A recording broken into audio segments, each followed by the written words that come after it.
Hello, Bitcoin has been moving up now, and I'm basically looking at two different scenarios.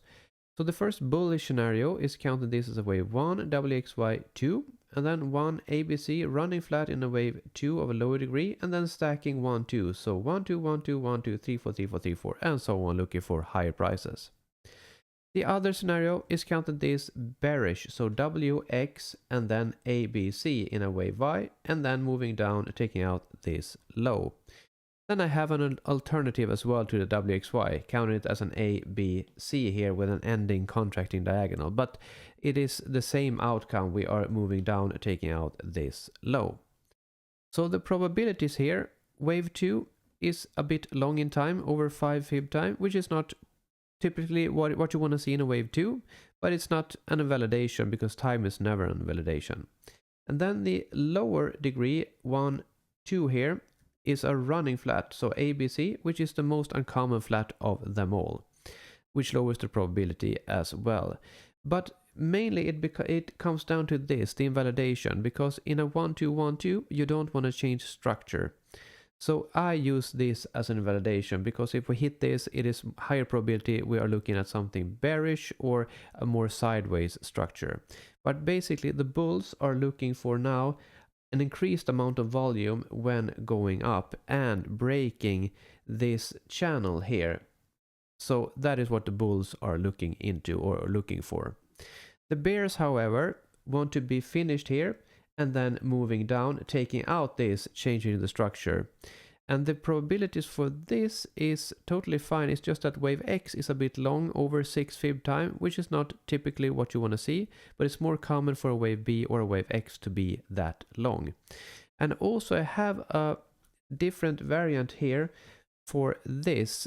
Here we are looking for one more leg up in this, but if we count this as an ending expanding diagonal, we could be finished here, but an expanding diagonal is extremely rare, so never preferred until everything else fails, and everything hasn't failed yet.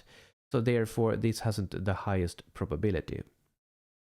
And the ABC here, the bearish scenario, same direction after the WXY as I mentioned.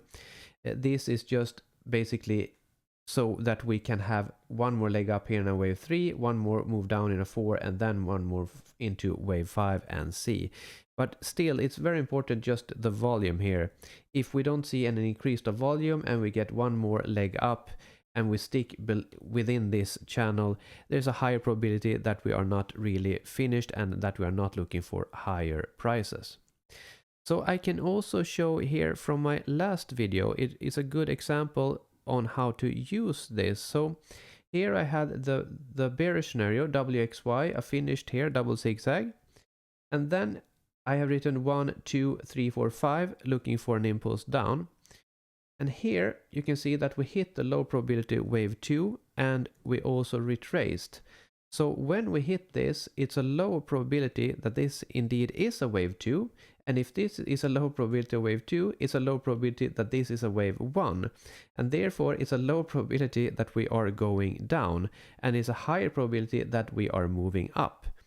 So that is one way to use this Elliott Wave, the directional bias. Because afterwards, this can change into something else. But we have the directional bias in this move. And it's possible to take trades during these times when the probabilities change. So that is very important to know exactly where the probabilities change. Just an example. So yeah, I hope this was helpful to you as well. If you found this analysis helpful, feel free to subscribe. And you can also find Elliott Wave resources at mellantrading.com. I'll see you in the next one.